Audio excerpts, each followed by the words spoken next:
I was 14 years old when I had my first experience as a photojournalist. I was at lunch with my grandma when we heard there was a fire down the street from her business. I had my point-and-shoot camera on me that my parents had recently bought, so when we got to the fire, I started documenting the giant flames coming from the building in front of me. I specifically remember looking at these photos for weeks after taking them, and obsessing over the feeling that I got from being there and documenting it. There is something about documenting human experiences and emotions that makes me excited to be going into this field.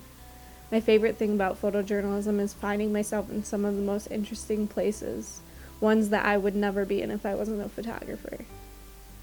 Sometimes when I'm out on assignment, I'll stop shooting and remember how blessed I am to be given access into people's lives. I really enjoy getting to know people and allowing them to open up to me and share very intimate parts of their lives with me. Every time I end a story, I feel a very tight bond with each one of my subjects.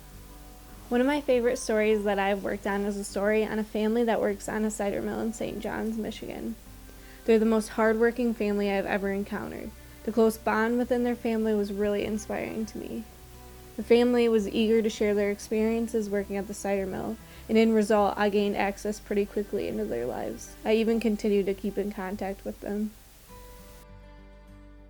The most recent story I'm working on is a story of a girl who has been through some extreme hardships in her life. She's a victim of sexual and emotional abuse. She's one of the strongest women that I've ever met, so I'm so honored to have the privilege of telling her story. I spent 3 months at Denali National Park and Preserve in Alaska. I was a media intern at the national park, so I got to take pictures in some of the most remote parts of the park. It was a life-changing summer, and being able to explore a new part of photography was a great opportunity for me. The friendships that I've made within the photo community has been a blessing for me. I've met some of the most hardworking people. I believe that is one of the best things about going into photojournalism. I feel like there's a great support group around me and a great group of people who are sharing the hope to make a positive impact on the world. My name is Claire Abendroth, and I'm from a small town in West Michigan called Fremont.